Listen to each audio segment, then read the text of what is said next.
Hey everyone, it's CricketSong with Lunar Wisdom, and this is an impromptu live. And I'm just doing it live because I didn't want to take out my video camera, and my video camera is actually acting up. The battery doesn't seem to be holding a charge, so I need to get a new video camera in the future. Hey Rhonda. The topic of this live is basically I just want to make a video addressing a topic that's been going around. Hi, Kelly. That Benabel Wen actually asked me about during the last episode of Weird Witches and Witchcraft. So I want to talk about community friendship and cliques on YouTube. It's a topic that's been going around. I believe it started out in the tarot community, but has kind of merged into the pagan witchcraft spirituality community, and in a large sense. And I wanted to talk about that. Now, just keep in mind, this is a spontaneous live. My husband is playing Marvel superhero game in the background. My daughter just got up. So this is a very, very casual, here comes the cat. This is a very casual video, so keep that in mind. And I do have chat open, so if you're watching live, feel free to comment, and I will talk about or address or make note of what you are contributing to the conversation. And I'm keeping this about the topic, community friendships and cliques on YouTube. So first off, I want to talk about, I just want to mention, and here comes my cat, I want to mention that I'm coming from the perspective of a YouTuber, someone who watches content being made on YouTube, and someone who creates content themselves. I joined YouTube back in January of 2007. Now for the first year, maybe 2 years, I just watched stuff on YouTube. I didn't create content on YouTube. I don't think I started creating content. If I look back, let me see what my first video, very first video I made was a video response, because back in the day I could make video responses way back then. You were able to do this. I think it was a video response to either Florist Sage, who was Charming Pixie Flora, or it was to Coconut Summer 11, which is Brittany. I think she goes as Palm Tree Bewitchery. She may have changed her her name now, her channel name, and I can get that for you in a second. 9 years ago, what I was looking at is my very first video that I still have up is from 9 years ago. And that video that I kept up is What is Tarot? But that was not the first video I ever made. The What is Tarot is October 7th, 2009, but I had earlier videos available. So it was probably 2009 when I started making videos. So I started making content, but I had been watching videos longer than that. So I feel like I have been part of the YouTube community for quite a number of years. So that's the perspective I'm coming from. Now,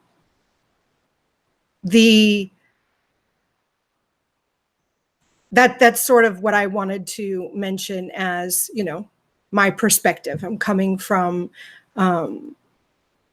that history with YouTube. So when I first started creating content, it was of a spiritual, witchcraft, magical base. I think the first video I made that wasn't a video response was talking about the feeling tone of your home. I believe that every home has a vibrational frequency. It has a personality, and you can feel this energy, this vibration and sort of what that was and how you could feel it. I wish I still had kept that video, but this was back at the time when you could only have a 10-minute. Your videos could only be 10 minutes, maybe 15 minutes long. So they're short videos. That What is Tarot video is probably 9 minutes long because you couldn't have long videos if you were not a partner. So there was a community. I mean, I think we can all agree that YouTube itself is a community, and then part of that community is broken down to, you know, are you part of the beauty community? Are you part of the gamer community? Are you part of the tarot community? Are you part of the witchcraft community? Are you part of the New Age community? There's fasting communities. There's, you know, you name it. You'll find people who create the same sort of content, and you become part of that community, because the whole definition of community is a unified body of individuals. I mean, it's people who are unified in some way, and whatever way that is. Maybe you have a common interest. Maybe you live in a certain area. Maybe there's, you know, a Seattle community on YouTube. I don't know, but it's a group or a body of individual people who have something in common. That is what a community is. So yes, there are communities in the YouTube community. Now, friendships develop in community because we are hanging around or socializing or associating with individuals within that community that we have a distinct connection with. We consider ourselves friends with another person. That is an attachment to someone, an affection, or some sort of emotional connection with them. Maybe we share history together, a common history. Maybe we grew up together. We lived in the same neighborhood. Or on YouTube, maybe we have similar beliefs. I mean, if we belong to, and I'm going to use myself, if I do consider myself part of the witchcraft community here on YouTube, and I can create connections with people in this community because we have similar beliefs about witchcraft. Maybe we're mothers. I connect with people who are mothers or fathers of children because we understand what it's like.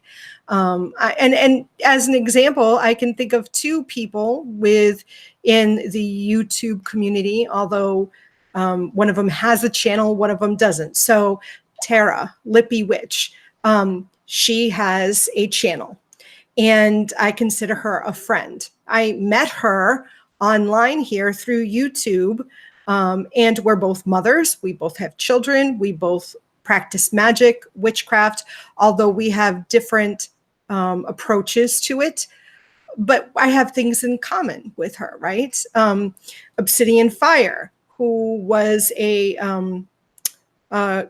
my co-host on Weird Witches and Witchcraft. She doesn't have a YouTube channel, but I connected with her through Facebook. She found me because of my videos. We're both witches. We both practice magic. Renee, who had a channel, who was a co-host with me on Sacred Circle, she had a channel. We met through YouTube. We connected. I consider her a friend. We had similar beliefs and approaches to magic, although we came from different aspects spiritually. You know, we make these sort of connections. We have this emotional bond with these people because we interact with them. Back in the day, maybe, you know, prior to the internet, you know, I was a child before the internet was big. You made friends in person. And now, because we spend a lot of time interacting online, it seems natural to me to make these connections through YouTube. And there are plenty of other people that I have connected with that I may not actually consider, you know, friends, but I want to get to know better. I want to interact with, I want to become friends with them. But I haven't yet. That doesn't mean that I feel that they are ostracizing me. There are other factors to take into consideration. And then cliques. Cliques, as I said in that show with when Benabel, when asked me the question, if you go back and watch the last episode of Weird Witches and Witchcraft, you'll hear me say that I think that within a large group of people, when you get people together, when you have people engaging and associating with each other, it seems only natural that these communities and these groups and these cliques form, because the clique, the definition of a clique is a narrow, exclusive circle or group of people. And it's a group of people who are held together by common interests, views, or purposes. And I think a lot of times, many of us may have a negative association with the word clique because of our personal experiences in high school. High school is a difficult time, or even junior high for me. It was a difficult time. You're just, coming to understand yourself as a person. Hormones are raging, and we're awkward, and we are coming out of elementary school and moving into junior high or high school, and we're not sure of ourselves. We're trying to explore our independence as individuals. We're trying to express ourselves, and we're dealing with all this that it's awkward anyways. And then when we find that we're trying to make connections, we're trying to make friends with people, and there's a lot of fear, and some other people, some other kids, teenagers feeling similar are excluding us, we take it personally. We personalize a lot of things, and we think it's a reflection on who we are instead of who they are. We don't understand a lot of the concepts we do now as adults, right? So I think we tend to have a negative association with the word clique. But I think, and I believe, and I feel that cliques happen. They happen. When you get a group of people together, we make friendships with certain people. We feel closer to certain people. We have an energetic bond with certain people. And so within the community, we make friends. And when we associate with these friends, we form cliques, whether it's intentional or not, whether we label it or not. There is these smaller groups in a small group within the larger group. And I think these just happen. I think and feel and believe that when we have these negative reactions to the word clique, obviously for me, it's a sort of sign that I should do some internal work on what my feelings and associations are with this word, and why I'm feeling this way and why I'm having this reaction. Now, are cliques in general a bad thing or a good thing? I don't think they're either. I think that it can get carried to discrimination. I mean, and if we are in a group and we are, for example, I think it's easier to illustrate this in an example. If I'm friends with people on YouTube, I have people I associate with within the magical witchcraft community. And I'm friends with, and I'm just going to use these people as an example, say Lippy Witch, Tara, and I'm friends with Obsidian Fire, and I'm friends with Renee, and the three of us. We'll just do that, say, because I've already brought up those people. So it's me, Lippy Witch, Renee, and Obsidian Fire. So it's four of us. And we, as a friendship circle, say that, you know what, we're not going to associate with anybody who isn't a mother. Although I don't know if Renee is not a mom, but she has fur babies, right? But pretend in this example that we're all moms. We are not going to even entertain the idea that if you're not a mom, then we're not going to associate with you. I might argue that that's a little bit of discrimination, but you know what? I mean, I guess you're entitled to do that, right? But if you are trying to join our little clique and we just ask, do you have kids? And you say no, well, we're not going to be friends with you. I think that's closed-minded. I think that's very unfair, I guess.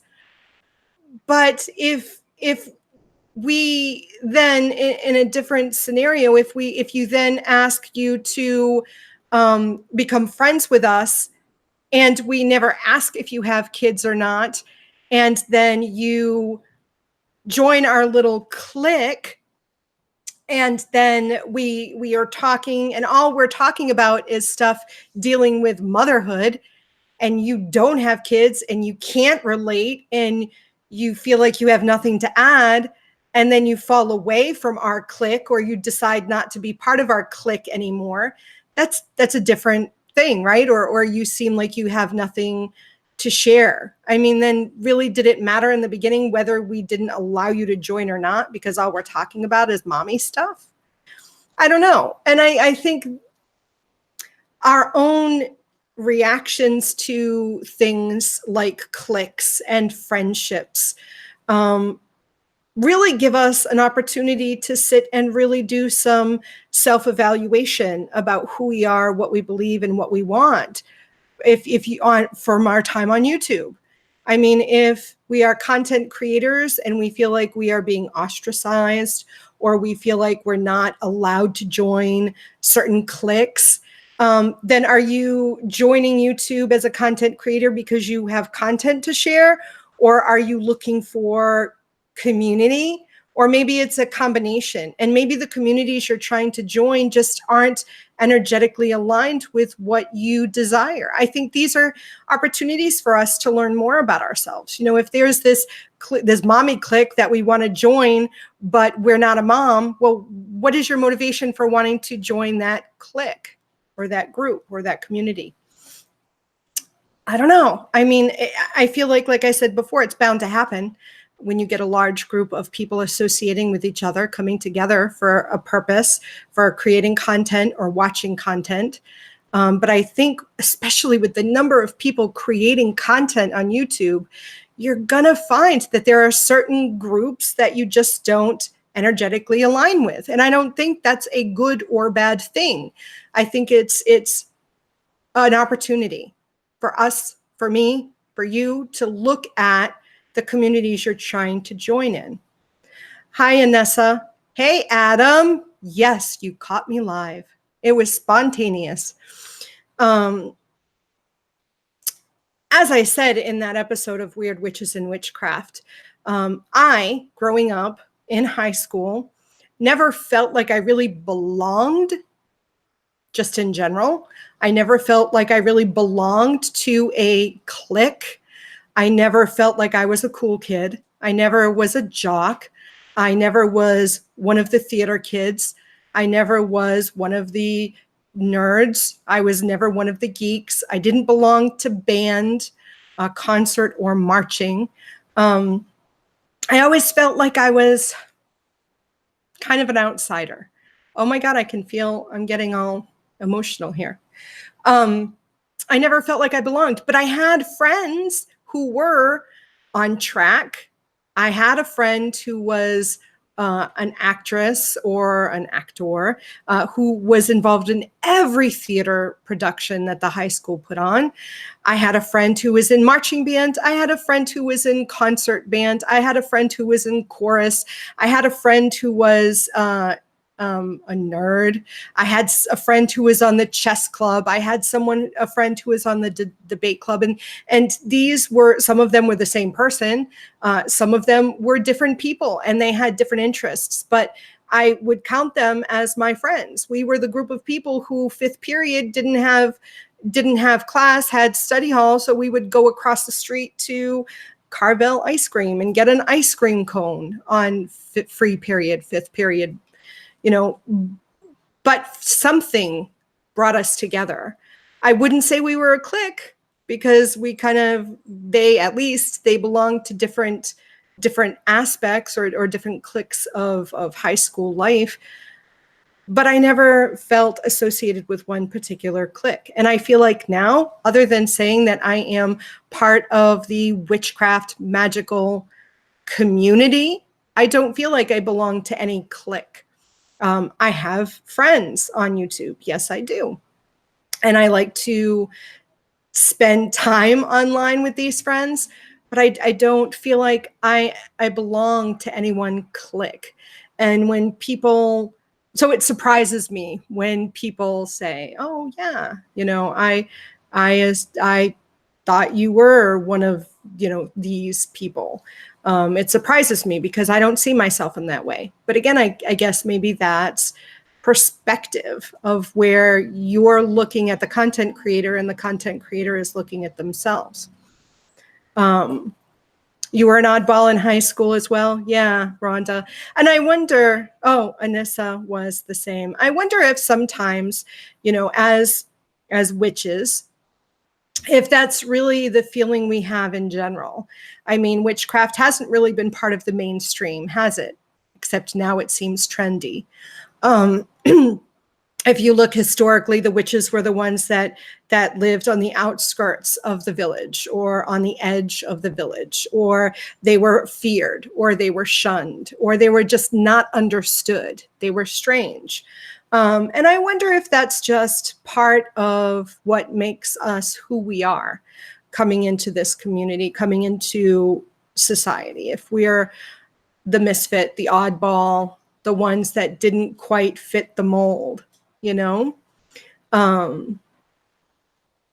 Elijah, I think it's very healthy to have cliques. It's good to reserve your energy and not give it to everyone you meet.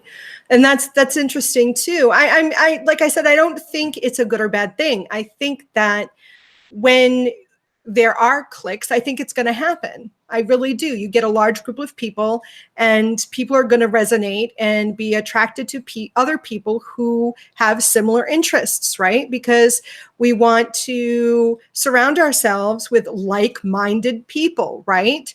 You don't want to feel as if you're constantly trying to explain yourself. Isn't it so nice when you find someone who you say something and they totally understand where you're coming from without having to define everything you mean in a one sentence? So, if I wanted to have a conversation with someone and I said something like, well, that particular tree in my backyard, I really resonate with its energy, and I can really feel as if it's speaking to me and it's sharing its wisdom with me. I mean, it's nice to just say something like that to someone who gets it without having to explain what I mean by, what do you mean by resonate? What do you mean? You're talking to a tree? What do you mean the tree can't speak to you?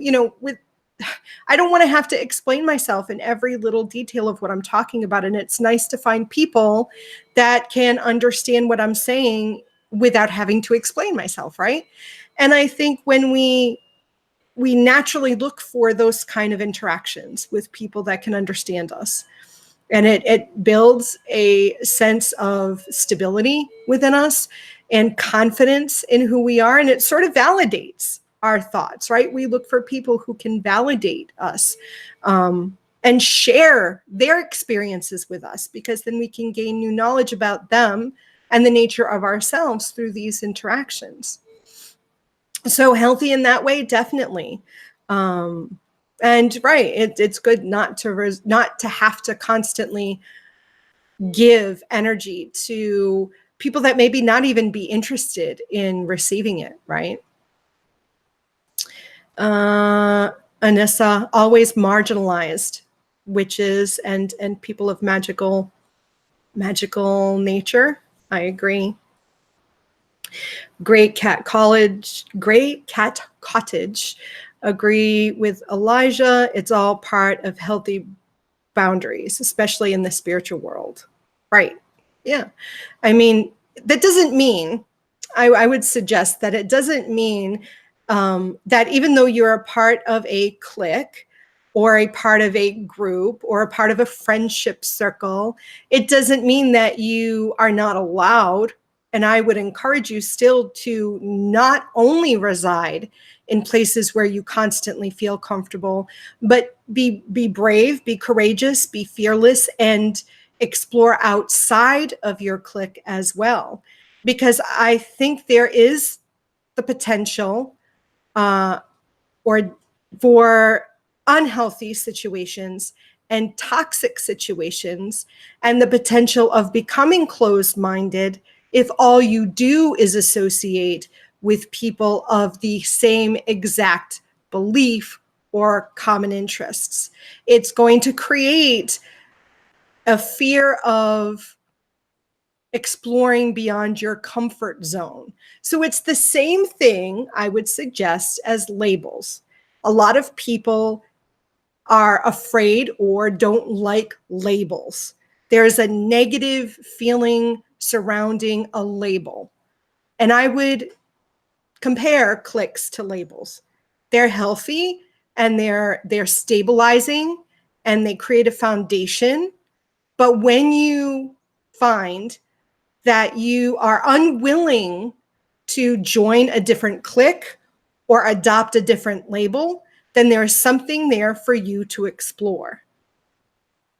Do you know what I mean? That cliques and labels can create rigid structure when you're unwilling to explore beyond your comfort zone because you belong to this one clique and you only have this one label. Growth happens when we explore. So there is a healthy side to this, but there is also a potential for toxicity, toxic energy, toxic association. Veronica, same thing for the tarot peeps. Rhonda Savage, I camp at a pagan campground with a group of people that is like that for me. Hello, Erica. You can all join my clique. Hey, Lilokin, where have you been? Oh my goodness. I want to join your clique. I can join your clique, although I'm taking a hiatus. So no cliques for me unless, yes, cliques can inhibit growth. That's the point I'm trying to make there, Rhonda. Erica, this lady is wise beyond her years. I just found her a few days ago. Oh, thank you, Erica. Wise beyond my years. I don't know about that. Wisdom to share because of experiences, maybe, but I don't know if I'm wise beyond my years. I still have a whole bunch more to learn. I'm already in your clique, Lilokin. Woo! I'm already in Lilokin's clique. Hellbound Heathen, for those of you who are in the chat. I stumbled upon him as Lilokin, so he'll always be Lilokin to me. So yeah, I guess those are, I'm trying to think of what other things I said okay. So I have been watching some of the videos that have been up in regards to community friendships and cliques on YouTube. And I've watched a few of them. I haven't finished some of them. My husband's like, oh, what are your thoughts? So I decided to join in the conversation. And I did speak, like I said, in the last episode of Weird Witches and Witchcraft, because Benabel Wen asked me about the topic. What I did want to just briefly address is that I think sometimes I've heard people say that there was drama back in the day during YouTube in the early days. And like I said, I've been making videos for over a decade now, since 2009, I think I had suggested was, 2009. I've been making videos since 2009. It's now 2019, so it's 10 years. And I see, being a content creator in a YouTube audience, viewer, subscriber, I've seen the energy. It's like a wave, a tide. It comes in and it goes out. And there are times when there's all this drama surrounding community and cliques, and then it recedes, and then it happens again. And I think, again, this is the natural tide of energy when you have a large group of people coming together.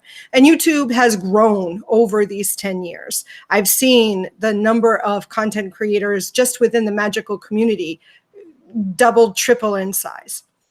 And I think when you have this sort of audience or this sort of community, there is this,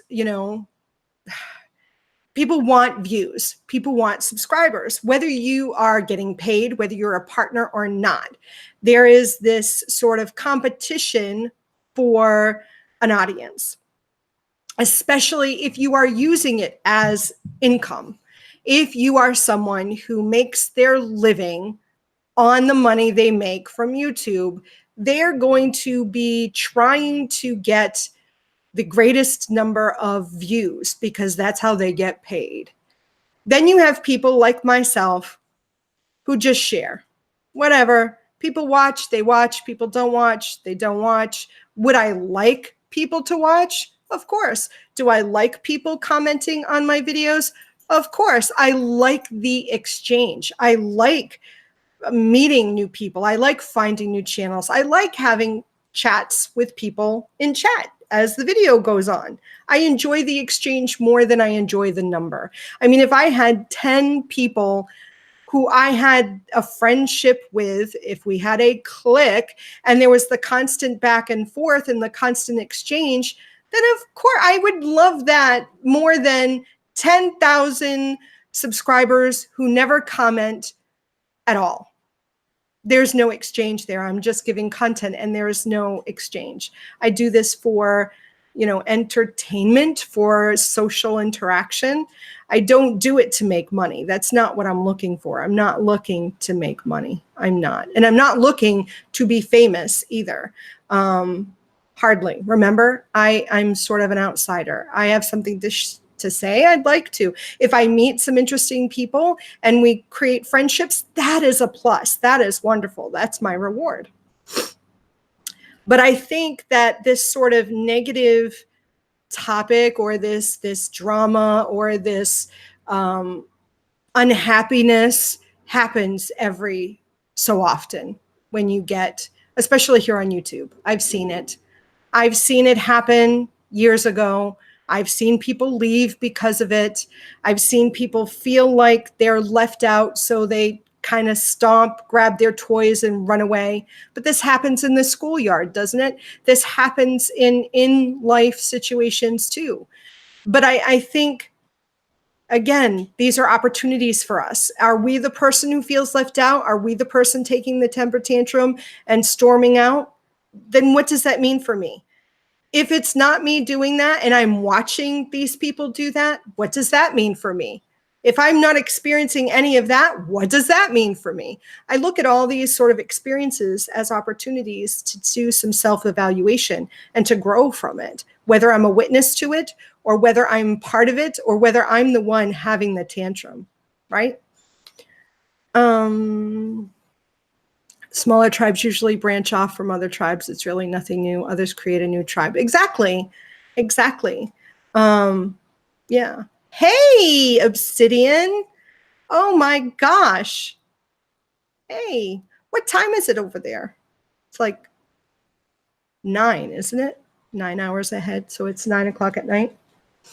I was just going to wrap up. I was just talking and again, Obsidian Fire and I did briefly discuss this at the end of the Weird Witches and Witchcraft when Benabel Wen asked my opinion in regards to this whole community, friendship, and cliques here on YouTube. So that's it. Erica, I love being afforded the opportunity to view things with as many different perspectives as possible. For me, it only leads to more wisdom and even more significant and meaningful experience. Yep. So I'm going to wrap it up here. It's been about a half an hour. So yeah, those are my thoughts, my opinions in regards to community, friendship, and cliques on YouTube. My husband, my daughter, and I are going to be going to see Spider-Man this afternoon, so that'll be fun. Yeah, and the last episode of Weird Witches and Witchcraft will be Friday, and it'll be a tarot discussion with Erin Lozano from Turtle Heart Tarot. And I encourage, if you want to stay interactive with me during my hiatus, I am in the Facebook group Weird Witches Witchcraft. We've had like 3 or 4 new members, so I'm assuming some of you are joining, which is great. Don't be shy. post. I try to put up a spiritual contemplation every week. I do free readings whenever I can. And yeah, going fishing. Good for you, Rhonda. Yay. Greetings and enjoy the movie. Thank you, Dragon Star Alchemy. I will. It should be good. All right, then. Until Friday. I love you all. Blessed be.